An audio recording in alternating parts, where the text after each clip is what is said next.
Greetings, friends and future friends. Today's video is a continuation of last week's video.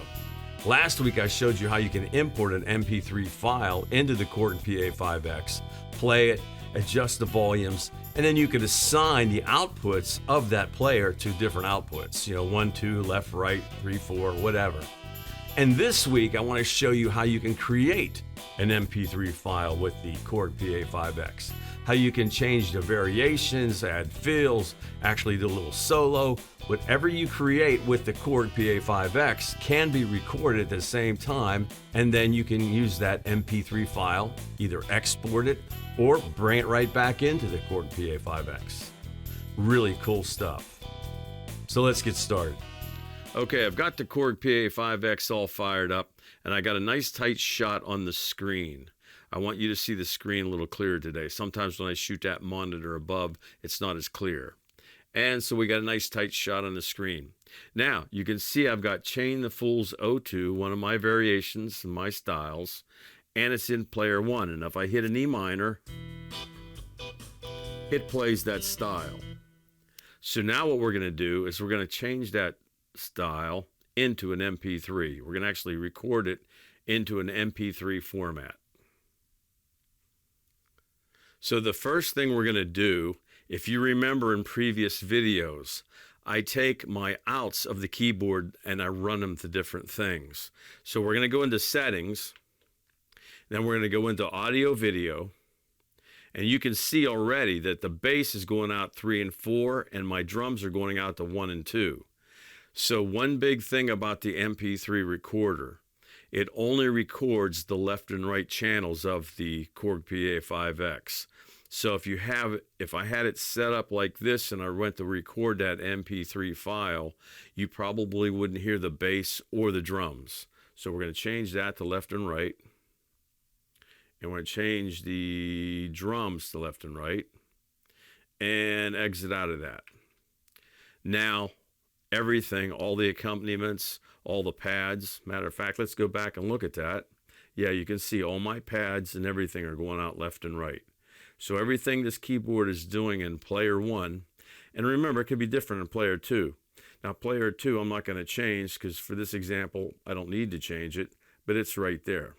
You can see I have the bass going out of 3 and 4, percussion at 1 and 2, and the drums going out at 1 and 2. So we're concerned today about player 1.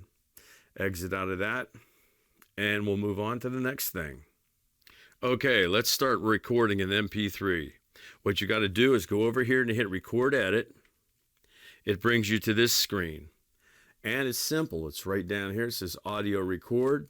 Hit Audio Record. Now this menu here has highest, high, and medium. We'll put it on the highest.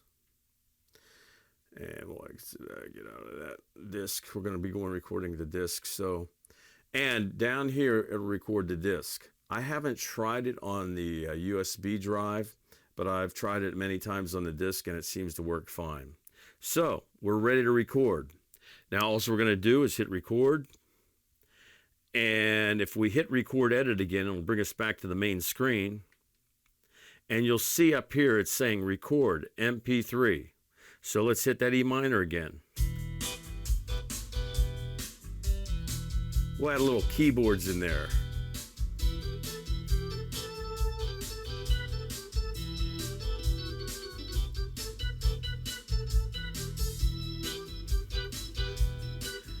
Now remember, anything we change on the keyboard will be recorded. So let's go to variation 3.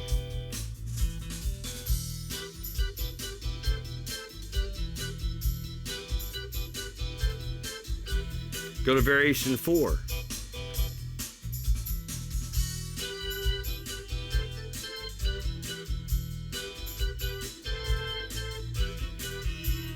And go to the ending.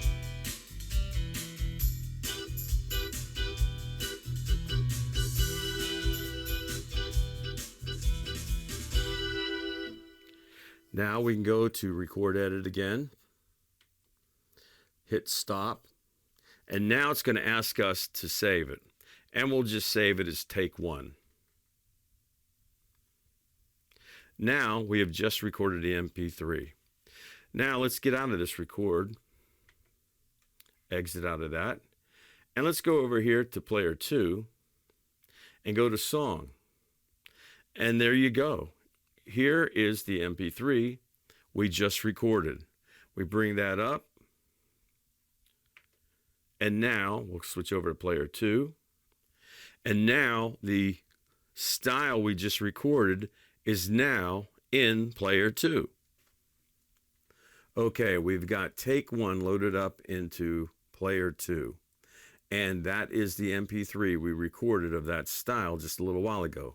So we'll hit to play, hit that play button. And remember, there was a little bit of a gap before we could actually start hitting that style. I was trying to explain it to you. And there you go. You're actually playing an MP3 file that we just recorded. You can hear the sound in there, a little lick I put in there. And if you listen closely, you'll hear the variations.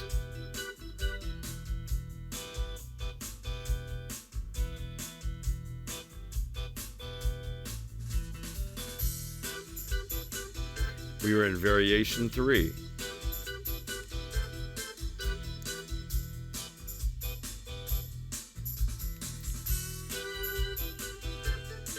I think that was variation 4 we hit there.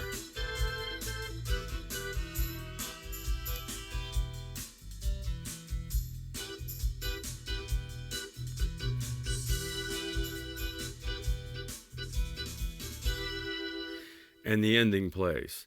And there you go. So now you've actually recorded a style that you played a performance. Because remember, that MP3 is going to record everything you do. So whatever you do when you're recording that, you could add fills, you could change the variations, you could put another riff in there. That will all be recorded on the MP3. Now, what you can do is actually, if we wanted to add something to that MP3, we could actually play that back and record something else. So let's go here and find another keyboard setting. We'll go to here. Now granted, so what we can actually do is go to record. Now, we wouldn't want to do this professionally because you wouldn't have the ability to mix. But if you needed to add something, you could hit audio record, hit record, go back to player 2. Of course, we're going to have that big gap in there again. We'll fast forward that a little bit.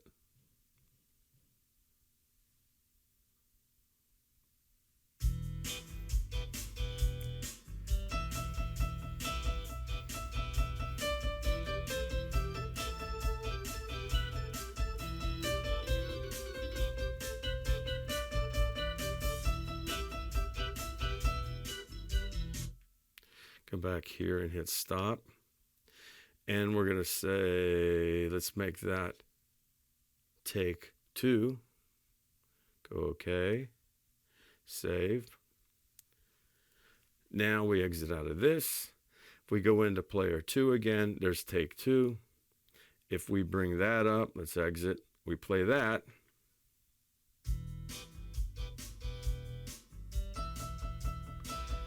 Crazy keyboard lick.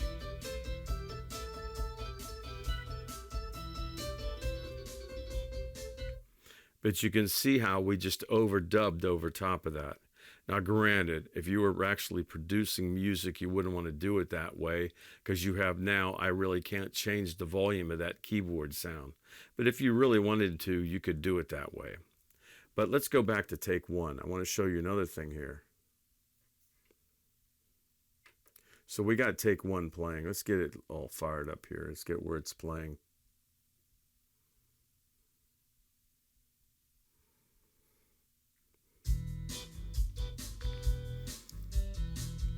So now, if you have something, say you want to transpose that, this is really killer, and it's something I didn't show you in the first video.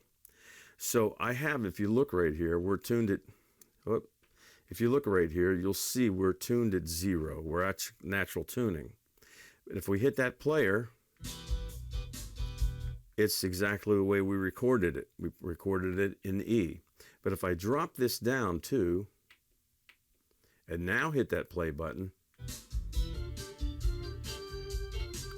did you hear it drop? There's that E. So now the keyboard has dropped down 2 steps. That's an E I'm playing, but it's actually a D now. And actually, the MP3 that is playing in player 1 has also dropped.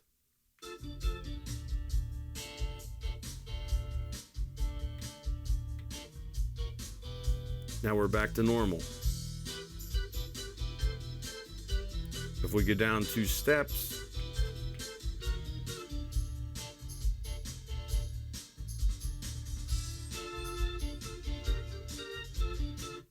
which is pretty cool, because if you were playing something and you wanted to tune it up or tune it down, you could do that with the MP3 file, and it wouldn't change anything.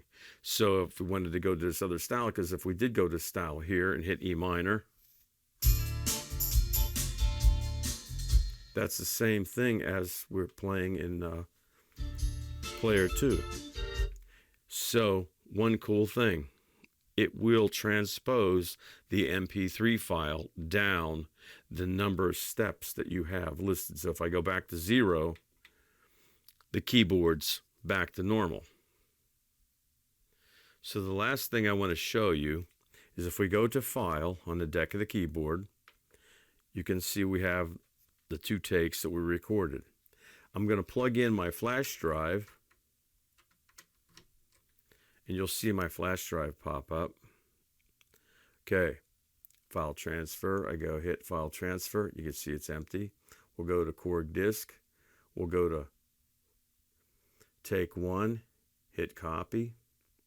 Go over to file transfer. That's my flash drive. Hit paste. And boom, there's take 1.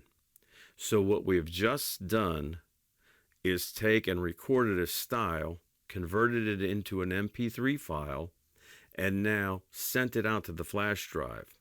And if I take this flash drive, I can actually take that MP3 file and bring it into any of my audio software, or if I wanted to put it into a video, I could do it that way.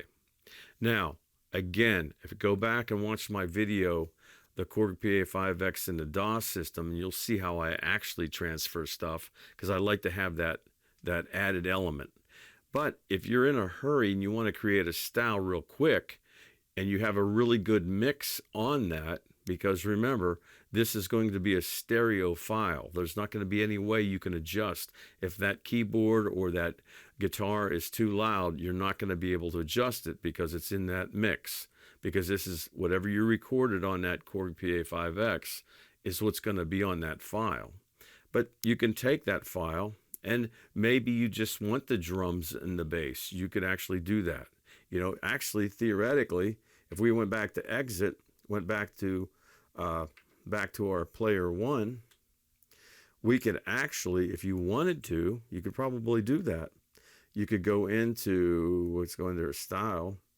You could actually take the bass and pan it all the way to the left, and take your drums and pan it all to the right, record that as an MP3 like I've showed you previously here in this video, and then you could actually take that to your DOS system, which then would mean that your left channel is going to be the bass guitar and your right channel is going to be the drums.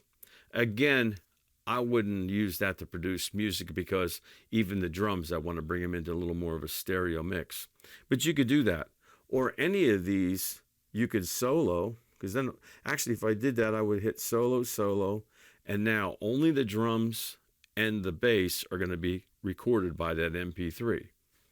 And that would mean you could do it that way if you chose to do it that way. So there you have it. That's how you create an MP3 file with the Korg Pa5x. Pretty cool stuff, huh? Well, take care, my friends, and thanks for watching.